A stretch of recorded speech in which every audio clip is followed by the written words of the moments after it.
네, 전 세계 주이슈를 살펴보는 선재규의 월드애니슈 시간입니다. 네, 코로나19와 관련한 국제 소식들 선재규 연합인포맥스 선임 기자와 짚어보겠습니다. 네, 어서 오십시오. 어서 오세요. 네, 안녕하세요. 자, 코로나19 무증상자의 전염은 매우 드물다. 네, 어제 WHO에서 밝힌 내용을 제가 이제 긍정적인 소식이라고 네. 소개를 해드렸는데 오늘 좀 내용이 좀 바뀐 내용들이 나왔어요. 코로나 상황이 아주 불투명한 게 거듭 확인이 됐습니다. 네. 어제 얘기했던 세계보건기구 전염병 책임자가 오늘 새벽에 온라인 질의응답 시간을 가졌습니다. 예. 이제 기자들이 어제는 무증상자가 감염시키는 케이스가 매우 드물다고 얘기를 했는데 그랬죠. 거기에 대한 논란이 많다. 그랬더니 슬그머니 발을 뺐습니다. 이거는 매우 복잡한 문제다. 네. 그리고 아직 많은 부분이 알려지지 않았다. 이렇게 얘기를 하면서 예. 내가 몇몇 케이스를 얘기를 한 거지 전체 그림을 언급한 건 아니다. 이렇게 얘기를 했습니다. 그러면서 무증상 전염 사례가 있고 아직도 우리가 거기에 대해서 많은 것을 알지 못한다. 이렇게 발을 뺐는데요. 이런 발언이 나오고 나서 세계보건기구의 긴급 프로그램 대응팀 책임자가 예. 그게 잘못 해석될 수 있다. 그리고 그 사람이 사용한 표현이 적절하지 않다. 그러면서 무증상 전파는 확실히 있는 거다. 그러면서 이제 또 뭐라고 했냐면은 무증상자는 영원히 그 증상이 드러나지 않는 환자를 얘기를 하는 거고, 그리고 이후에 증상이 나중에 드러나는 거는 그런 거는 이제 잠복기 환자하고는 이게 분명히 다른 거다. 이렇게 선을 그었습니다. 네, 확실히 좀 오해 소지가 있는 발언이어서 우리 방대본에서도 이제 무증상이라고 해서 전파력이 없다는 건 아니다라고 설명을 했어요. 네, 권준욱 부본부장이 어제 브리핑하면서 이 문제를 얘기를 했습니다. 세계보건기구가 얘기한 거는 상대적으로 무증상 환자가 증상을 보이는 환자보다 전염력이 낮다는 거를 의미한 거다. 네. 그래서 무증상이라고 해서 전파력이 없다는 걸로 해석을 하지 말라고 했습니다. 그리고 이제 설명을 하기를 환자 한 명이 몇 명을 감염시키는지를 나타내는 2차 공격률이라는 지표가 있는데 무증상의 경우는 이게 0.8%인데 이게 이제 증상이 심할수록 갈수록 높아져서 중증 경우는 이게 5.7%까지 올라간다.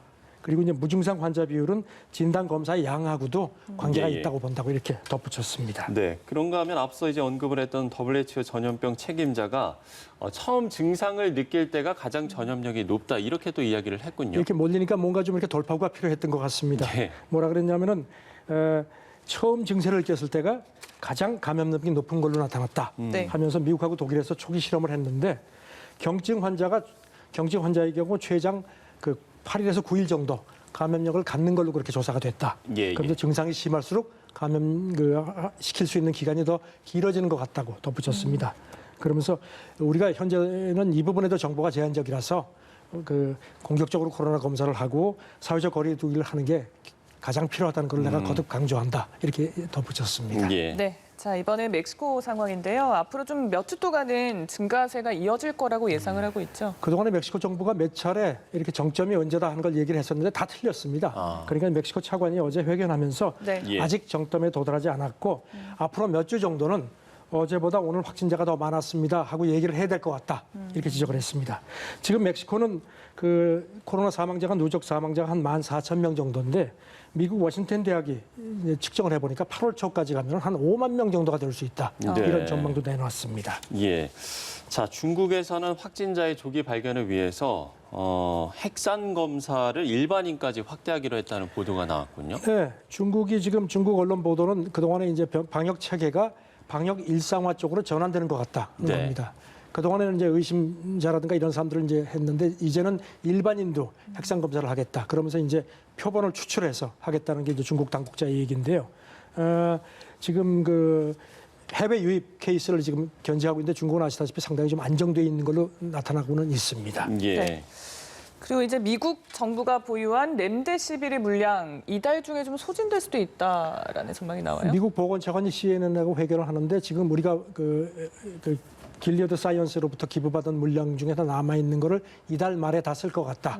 그래서 이제 제약사 쪽하고 물량을 추가 확보하는 걸 협의하고 있는데 예. 만만치가 않다 이렇게 얘기를 했습니다. 네. 지금 길리어드 사이언스는 미국 식품의약국이 긴급 사용을 승인한 렘데시비르 94만 정, 그러니까 이제 환자 한 12만 명 정도를 치료할 수 있는 분량을 기부를 했습니다. 그런데 예. 지금 생산이 그렇게 여의치가 않은 걸로 알려지고 있습니다. 네. 네.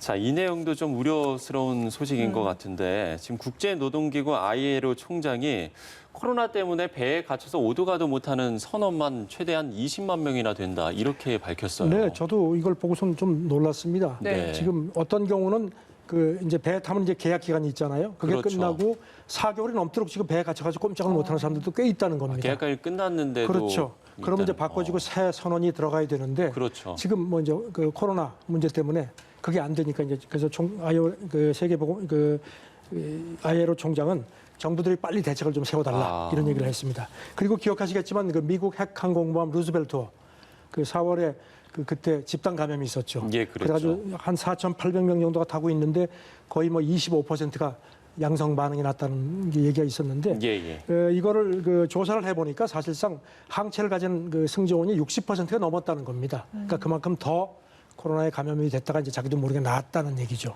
그런데 사망자는 한 명으로 지금 그 당시에 집계가 됐는데 이렇게 심각한데도 사망자가 낮게 나타난 거는 아무래도 젊은 사람들이 많기 때문에 그런 것 같다는 건데 기억하시죠? 그 당시 함장이 그거 보고했다가 그게 네. 언론이 들통나는 바람에 직위 해제됐었죠. 그랬었죠. 네. 그래서 그런 그 상황도 있었습니다. 네. 예.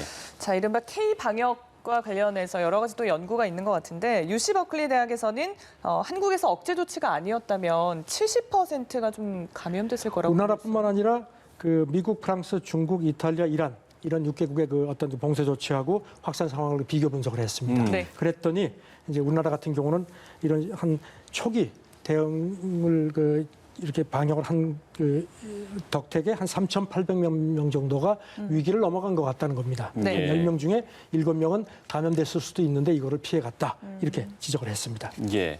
영국에서도 좀 비슷한 연구 결과를 내놨죠. 네.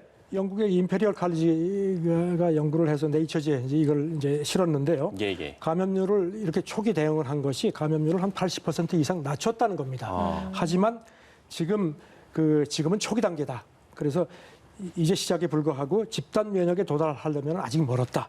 그러니까 계속 이런 그 조심을 해야 된다 하면서 어쨌든지 간에 봉쇄가 엄청난 실직이라든가 경제 충격을 초래했지만 효과는 있었다. 이렇게 결론을 내렸습니다. 예. 네, 세계은행에서는 이제 우리의 방역 성과를 좀 높이 평가를 해서 긴급 의료 지정국으로 선정을 했어요. 그 세계은행에 근무하는 직원이라든가 가족 이런 사람들이 이제 그 아시아 지역 쪽에 있는 사람들이 이제 만약에 갑자기 아프면은 네. 이제 가서 치료를 받는 나라가 지금까지는 태국하고 싱가포르였는데 예. 세계은행 쪽에서 이제 그동안 우리의 그 코로나 대응을 보고서는 이제 평가를 한 것 같습니다. 여기 한국도 포함을 시킨다 이렇게 발표를 한 걸로 기재부 쪽에서 알려왔습니다. 예.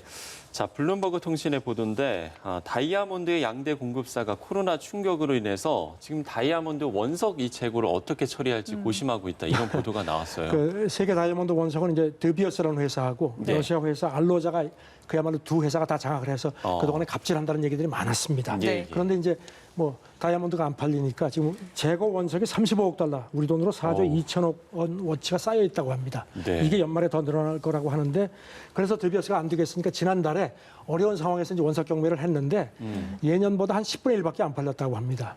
그리고 뭐 그다음에 이제 그 사이에 중소국 광산들이 네, 우리가 네. 싸게 팝니다 해서 25% 깎아서 팔았는데 이제 그게 또 좀 팔리니까 이제 화가 났는데 어떻게 할 도리가 없죠.